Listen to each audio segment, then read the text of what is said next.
നമസ്കാരം. മലയാളി വാർത്തയിലേക്ക് സ്വാഗതം.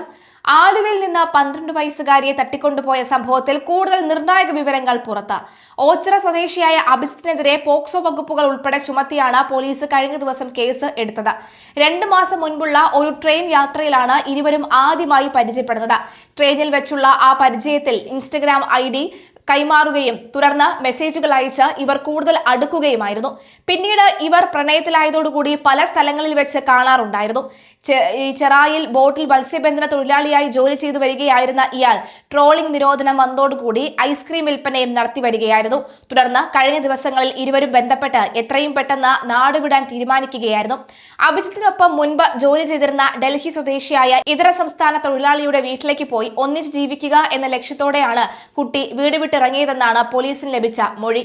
പോലീസ് സംഘം ഇവരെ പിന്തുടർന്ന് പൂനെ റെയിൽവേ സ്റ്റേഷനിൽ വെച്ച് നിസാമുദ്ദീൻ എക്സ്പ്രസിൽ നിന്ന് കണ്ടെത്തി കസ്റ്റഡിയിലെടുക്കുകയായിരുന്നു. ചോദ്യം ചെയ്യലിൽ വീട്ടിലെ ചില സാഹചര്യങ്ങളാണ് ഇയാൾക്കൊപ്പം പോകാൻ ഇടയാക്കിയതെന്ന് പെൺകുട്ടി മൊഴി നൽകി. കുട്ടി ഇപ്പോഴും സംഭവത്തിന്റെ ഗൗരവം മനസ്സിലാക്കാതെ വാശിയിൽ സംസാരിക്കുകയാണെങ്കിലും കൗൺസിലിംഗും ആവശ്യമായ ഉപദേശങ്ങൾ നൽകി മനോബലം നൽകിയ ശേഷമായിരിക്കും മാതാപിതാക്കൾക്ക് കൈമാറുക. കുട്ടിയെ കൃത്യമായി മനസ്സിലാക്കി പെരുമാറണമെന്ന് പോലീസ് വീട്ടുകാരോടും നിർദ്ദേശിച്ചിട്ടുണ്ട്.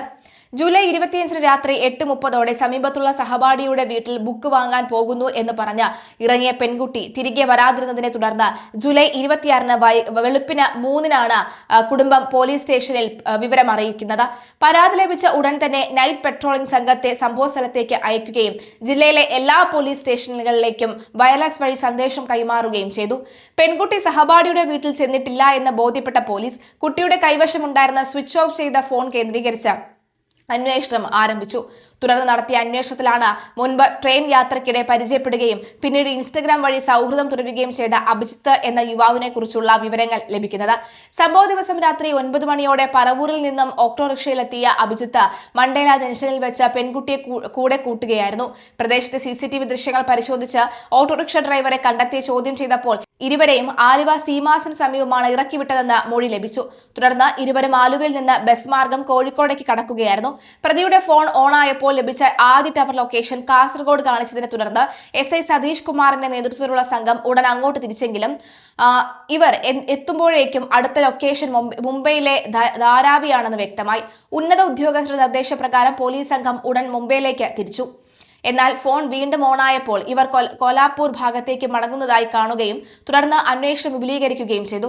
റൂറൽ ജില്ലാ പോലീസ് മേധാവി Sudarshan KS, IPS Aluva DYSP Babukuttan എന്നിവരുടെ മാർഗനിർദ്ദേശപ്രകാരം ജൂലൈ 28 IPS HO ഗംഗാ പ്രസാദിന്റെ നേതൃത്വത്തിൽ രണ്ടാമതൊരു സംഘവും മറ്റൊരു വാഹനത്തിൽ മഹാരാഷ്ട്രയിലേക്ക് തിരിച്ചു. മഹാരാഷ്ട്രയിലെ സത്താറ കാണിച്ച ടവർ ലൊക്കേഷനും അന്നത്തെ റെയിൽവേ സമയ വിവര പട്ടികയും ഒത്തുനോക്കിയ പോലീസ് ഇരുവരും പൂനെ വഴി ഡൽഹിയിലേക്ക് പോകുന്ന നിസാമുദ്ദീൻ എക്സ്പ്രസിലാണ് യാത്ര ചെയ്യുന്നതെന്ന് കൃത്യമായി കണക്കുകൂട്ടി. Where is my train app വഴി കോച്ചുകളുടെ പൊസിഷൻ മനസ്സിലാക്കിയും തത്സമയ ടവർ ലൊക്കേഷനുകൾ പിന്തുടർന്നും പൂനെ സ്റ്റേഷനിലേക്ക് എത്തിയ ആദ്യ പോലീസ് സംഘത്തിന് നിർദ്ദേശങ്ങൾ നൽകിക്കൊണ്ടിരുന്നു.